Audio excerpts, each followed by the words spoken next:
Somewhere in a research lab, a screen lit up with a conclusion nobody on the team was prepared to see. They had spent months feeding an enormous archive of geological surveys, excavation records, and structural measurements into an AI system built by XAI called Grok, hoping it might help organize decades of scattered Stonehenge research into something more coherent. What they got back was not a tidy summary. It was a challenge to one of the most fundamental assumptions archaeologists have held about the monument for more than a century.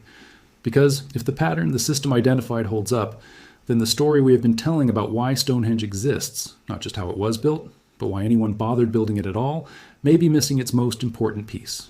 Stay with me, because this starts with a stone that traveled farther than almost anyone thought possible, and it ends with a question that some researchers are still not entirely comfortable asking out loud. Stonehenge sits on Salisbury Plain in southern England, a wide, windswept stretch of chalk grassland that has drawn human attention for thousands of years. From a distance, the monument looks almost simple. A rough circle of massive standing stones, some upright, some fallen, some long gone entirely, arranged in a pattern that has puzzled scholars since serious archaeological study of the site began in earnest during the 17th century. Up close, the scale becomes harder to ignore. The largest stones, known as sarsens, are a type of extremely hard sandstone, some standing over 13 feet tall and weighing more than 20 tons each. Radiocarbon dating and archaeological evidence place the construction of Stonehenge across several distinct phases, spanning roughly 1,500 years, with the earliest earthwork enclosure dug around 3000 BC and the massive sarsen stone circle most people picture today erected sometime around 2500 BCL. For a long time, the central mysteries of Stonehenge were fairly well agreed upon, even if not fully solved. How did Neolithic people, working without metal tools, wheeled vehicles, or any form of mechanical lifting equipment that we know of, move stones this large across such long distances? And why? What was this place actually for? The how question has always been difficult, but researchers have made real progress on it. Experimental archaeology projects have demonstrated that large stones can be moved significant distances using sledges, wooden rollers, and coordinated teams of people, sometimes combined with greased wooden tracks to reduce friction. It is grueling, labor-intensive work, but it is not physically impossible, and it does not require any technology outside what we know Neolithic Britain possessed. The why question has always been messier, and it is exactly where this new AI-driven analysis starts to get interesting. For decades, the dominant theory framed Stonehenge primarily as a solar monument, a kind of enormous prehistoric calendar aligned with the movements of the sun. This is not speculation without basis. The alignment is real and well documented. On the summer solstice, the sun rises directly over what is known as the heel stone, a large standing stone positioned outside the main circle, and its light travels directly into the heart of the monument. On the winter solstice, the alignment works in reverse, with the setting sun lining up through the monument's main axis. Modern crowds still gather at Stonehenge every summer solstice, specifically to witness this alignment in person, a tradition that connects directly back to what researchers believe was an intentional design choice by the people who built it. This solar alignment theory has shaped how millions of people understand Stonehenge, and it remains a genuinely important piece of the puzzle. But researchers have long acknowledged that solar alignment alone does not fully explain everything about the site. Why were the stones sourced from such extraordinarily distant locations?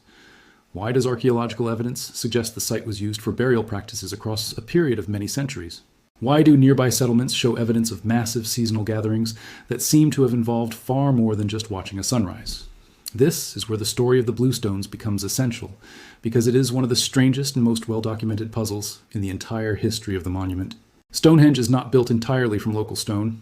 While the massive sarsen stones were sourced from West Woods, a site in Wiltshire located roughly 15 miles from Stonehenge itself, a smaller set of stones known as bluestones tell a completely different story. Geological analysis, confirmed through detailed chemical matching of the stone composition, has traced the origin of these bluestones to the Paisley Hills in West Wales, a distance of approximately 140 miles from Stonehenge. Let that sink in for a moment. Somewhere around 5,000 years ago, without wheels, without draft animals, confirmed to have been used for this specific purpose, and without any of the infrastructure we associate with large-scale transport, Neolithic people moved multi-ton stones across 140 miles of difficult terrain, likely involving a combination of overland dragging and water transport along rivers and possibly coastal routes. This has been known and studied for decades, and it is already remarkable on its own. But more recent geological work has pushed this mystery even further. In 2021, a team of researchers led by geologist Richard Bevans identified the specific quarry site in Wales, Craig Rossi Phelan, believed to be one of the actual extraction points for some of the bluestones, complete with archaeological evidence of Neolithic quarrying tools and techniques found directly at the site. Then in 2024, an entirely separate and genuinely stunning discovery emerged. Research led by geologist Anthony Clark, published through University College London, and the Aberystwyth University team studying the site, determined that Stonehenge's central altar stone, a large flat stone at the heart of the monument, long assumed to have also come from Wales like the other blue stones, actually originated from northeastern Scotland, more than 430 miles away. This finding genuinely reshaped how researchers think about Stonehenge's construction. Moving stone hundreds of miles from Wales was already considered an extraordinary undertaking for a Neolithic society. Moving a massive stone slab more than 400 miles from Scotland implies a level of long-distance connection, coordination, and shared cultural purpose across ancient Britain that many archaeologists had not previously considered plausible. Researchers involved in that study explicitly stated that this discovery suggests a level of societal organization and cross-regional connectivity in Neolithic Britain that goes well beyond what most existing models of the period had assumed. This is the kind of established peer-reviewed archaeological fact that sets the stage for what happened when a research team began feeding this accumulated data, everything from geological sourcing to structural alignment to burial evidence, into an AI system to look for patterns across the entire body of research at once. According to people involved in the project, the system was not given a specific theory to test or a conclusion to confirm. It was simply given the raw accumulated data, stone origin points, construction phase timelines, burial and cremation evidence found at the site, alignment measurements and nearby settlement patterns, and asked to identify the strongest underlying pattern connecting all of it. What came back reportedly reframed the entire monument, not by contradicting the solar alignment theory, which remains well supported and is not in serious dispute, but by suggesting that the solar alignment may have functioned as one visible layer of a purpose that was, at its core, something else entirely. The pattern the AI system highlighted centered heavily on the stone's origins, rather than simply their final positions. When researchers laid out the specific source regions on a map, Wales for the blue stones, Scotland for the altar stone, and the more local Wiltshire quarry for the Sarsens, alongside archaeological evidence of related monument building traditions in each of those same regions during the same general time period, a pattern of intentional consolidation began to emerge. This was not simply the nearest available large stone being dragged to a construction site. This appeared to be a deliberate act of gathering stone specifically from significant distant locations across ancient Britain and bringing them together in one place. Archaeologist Mike Parker Pearson, who has led major excavation projects at Stonehenge for years, has previously proposed a theory that aligns closely with this idea, sometimes referred to as the unification theory.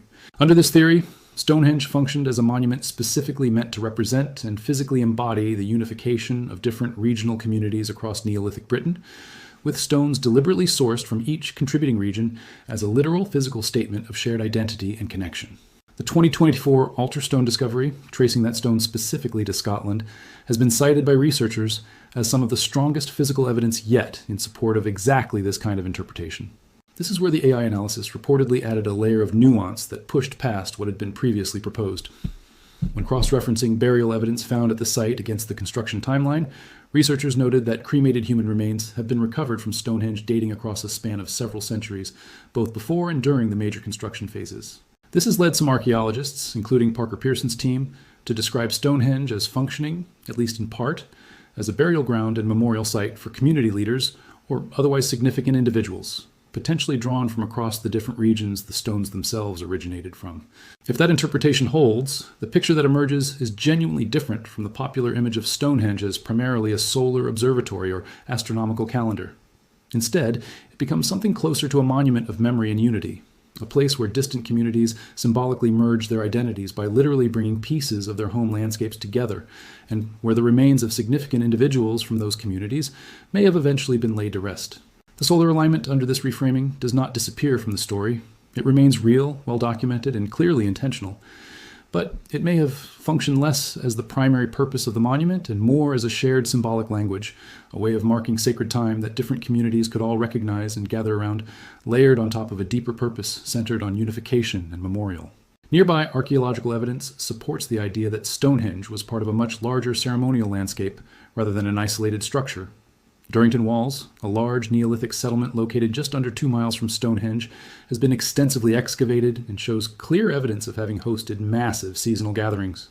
Archaeologists have found evidence of large-scale feasting, including the remains of pigs that isotope analysis suggests were raised in regions far from Salisbury Plain and brought there specifically for these gatherings.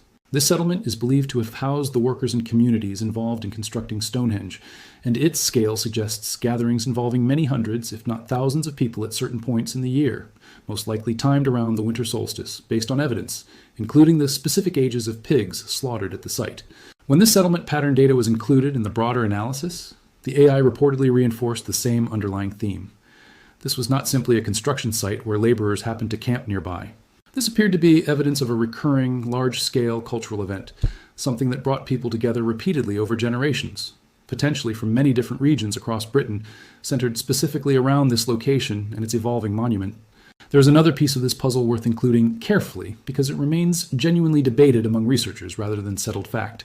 Some archaeologists have proposed that the bluestones specifically, before ever being moved to Stonehenge, may have already existed as a smaller stone circle at their original location in Wales, based on excavation evidence at certain Welsh sites suggesting stone sockets of matching dimensions.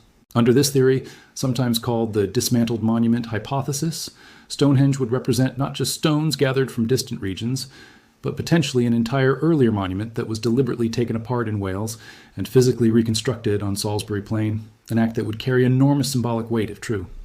It is important to be clear that this specific theory remains actively debated within archaeology, and not all researchers are convinced by the evidence supporting it.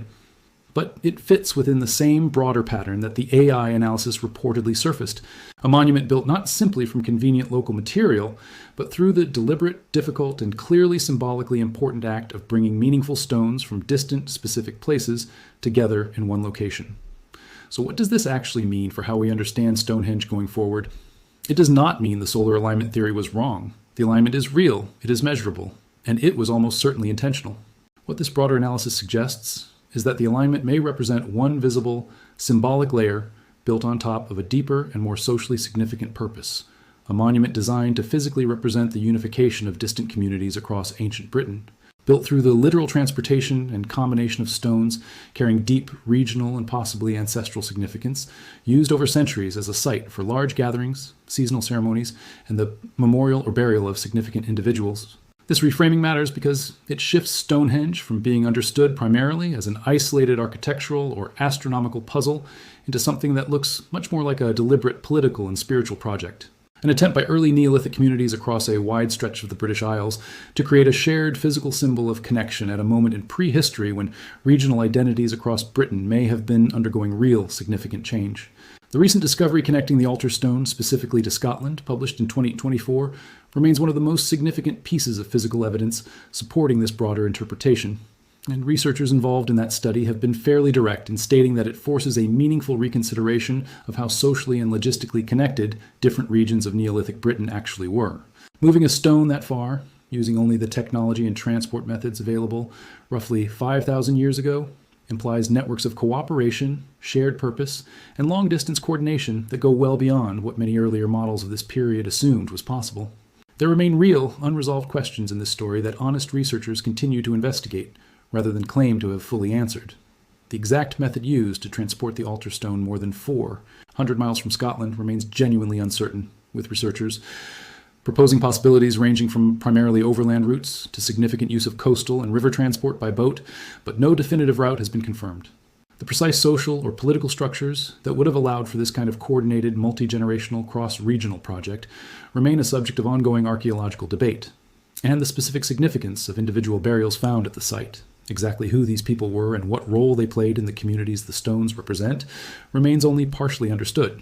What can be said with real confidence is this: Stonehenge is not simply a solar calendar built by an isolated local community. The physical evidence, confirmed through rigorous, peer-reviewed geological analysis, shows stones deliberately gathered from locations spanning hundreds of miles across ancient Britain, brought together at enormous cost and effort, at a location that also shows extensive evidence of large-scale gathering, feasting, and burial across many centuries.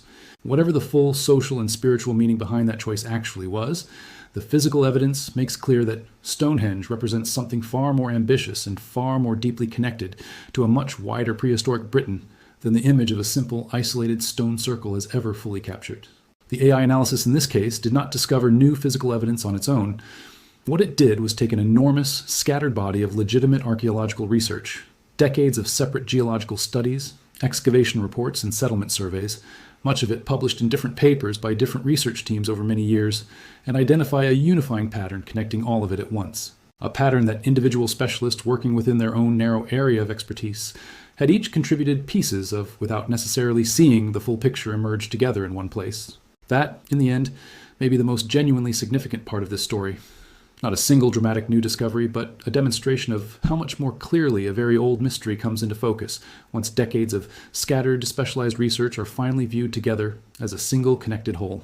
Stonehenge has stood on that plain for roughly 5,000 years. Through the rise and fall of entire civilizations, through the accumulation of scientific knowledge that would have been unimaginable to the people who built it. And even now, with modern geology, radiocarbon dating, and increasingly sophisticated data analysis, it continues to reveal new layers of meaning, one carefully confirmed discovery at a time. So here's what I want to know from you. Now that we understand these stones were deliberately gathered from across hundreds of miles of ancient Britain, does that change how you see Stonehenge? From a mysterious astronomical puzzle into something more like an ancient symbol of unity built in stone?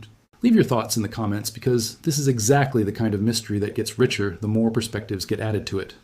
And if you want to keep following where the evidence leads on stories like this one, subscribe and turn on notifications, because history still has more layers left to uncover. There's one more thread in this story that researchers have only recently started taking seriously, and it comes from a part of the data that almost got overlooked entirely. When the research team went back through the full AI analysis a second time, they noticed something in how the system had weighted the timing of the different construction phases. Stonehenge was not built in one continuous push. It went up in distinct stages across roughly 1,500 years, starting with a simple circular earthwork and ditch around 3000 BC, followed centuries later by the arrival of the bluestones, and only much later by the massive sarsen circle most people picture today. That gap matters more than it might first appear. 1,500 years is not a single generation passing down an idea. It is dozens of generations. It means whatever purpose this site served had to be significant enough and clearly communicated enough that communities who never met the people who started the project still understood why it mattered enough to keep expanding it centuries later. Very few structures in human history have managed that kind of multi-generational continuity of purpose without something like organized religion, a ruling class, or a deeply embedded oral tradition holding the meaning together across that much time. When this timeline was cross-referenced against the stone origin data, the pattern that emerged suggested something researchers had only hinted at in earlier studies. The project appears to have grown in phases that roughly track with an expanding radius of connection. The earliest phase involved primarily local material and modest scale. The bluestone phase reached out to Wales, a serious but still somewhat regional expansion. The final major phase, incorporating the altar stone from Scotland, represents the widest reach of the entire project, arriving late in the monument's development rather than early. If that sequence is accurate, it suggests Stonehenge was not built with its final, most ambitious form already planned from the very beginning. It suggests a project that grew more ambitious over time, as whatever network of communities was involved in it became more connected, more coordinated, and more capable of reaching further across ancient Britain to bring in stones from increasingly distant, increasingly significant locations. In other words, the monument itself may be a physical record of a network of Neolithic communities gradually growing closer together over the better part of a millennium and a half. That is a genuinely different way of thinking about Stonehenge than most people grow up with. It is not just an ancient monument. Under this reading, it functions almost like a timeline carved in stone, each phase representing a widening circle of who was included, who contributed, and how far that sense of shared purpose was able to reach. Researchers are careful to note that this interpretation, while consistent with the available evidence, still involves a degree of informed reconstruction rather than direct proof. We do not have written records from Neolithic Britain explaining any of this in their own words, because writing as we understand it did not yet exist there. Everything we know comes from stone, bone, pollen samples, isotope analysis, and the patient, decades-long work of matching physical evidence into the most coherent story it can support. That is not a weakness in the research. It is simply the nature of trying to understand a civilization that left behind extraordinary monuments, but no written explanation of why they built them. This is actually where tools like Grok are proving genuinely useful to archaeology, not by replacing that careful physical evidence gathering, but by making it possible to hold an enormous, sprawling body of separately published research in view all at once and look for patterns across all of it simultaneously in a way that would take a human research team years to attempt manually. The geological sourcing studies, the burial evidence, the settlement patterns at Durrington Walls, the construction phase dating, all of it existed in the published record before this analysis. What changed was the ability to see how tightly it all actually connects when examined together, rather than one study at a time. That raises an interesting question about where this kind of research goes next. Stonehenge is one of the most heavily studied archaeological sites on the planet, and it still took this kind of large-scale pattern analysis to bring a clearer picture of its purpose into focus, which raises the obvious follow-up question researchers are already starting to ask. Well, what happens when the same approach gets applied to sites that have received far less attention? Smaller stone circles across Britain and Ireland, less famous Neolithic monuments in continental Europe, sites that individually never generated enough research funding or public interest to get the same decades of dedicated study that Stonehenge has received. Some of the researchers involved in this project have suggested that the real value of this kind of analysis may not be fully realized at Stonehenge at all, precisely because Stonehenge has already been studied so extensively. The bigger opportunity may be in applying the same method to the hundreds of smaller, lesser-known Neolithic sites scattered across the British Isles, many of which have only ever been examined in isolation, without anyone stepping back to ask how they might connect to the broader network Stonehenge now appears to represent. If Stonehenge really does mark the center of a growing web of connected communities stretching from Scotland to Wales to southern England, then the smaller, quieter sites in between may hold pieces of that same story, waiting for someone or something to finally connect them. For now, Stonehenge stands exactly where it has stood for 5,000 years, weathered, incomplete in places, still drawing crowds every solstice who gather to watch the sun align with stones placed there by people whose names we will never know. What has changed is not the monument itself, but how much more of its story we are finally able to read in the placement of every single stone. So here's what I want to leave you with. If this monument really does represent the physical record of ancient communities slowly growing closer together over 15 centuries, then every stone at Stonehenge is not just architecture. It is a signature, left behind by a group of people who wanted whoever came after them to know they were once connected. Do you think there are other sites out there quietly holding the next chapter of this story? Let me know what you think in the comments, and if you want to be here when the next piece of this puzzle comes to light, make sure you are subscribed, because history is still writing itself one stone at a time.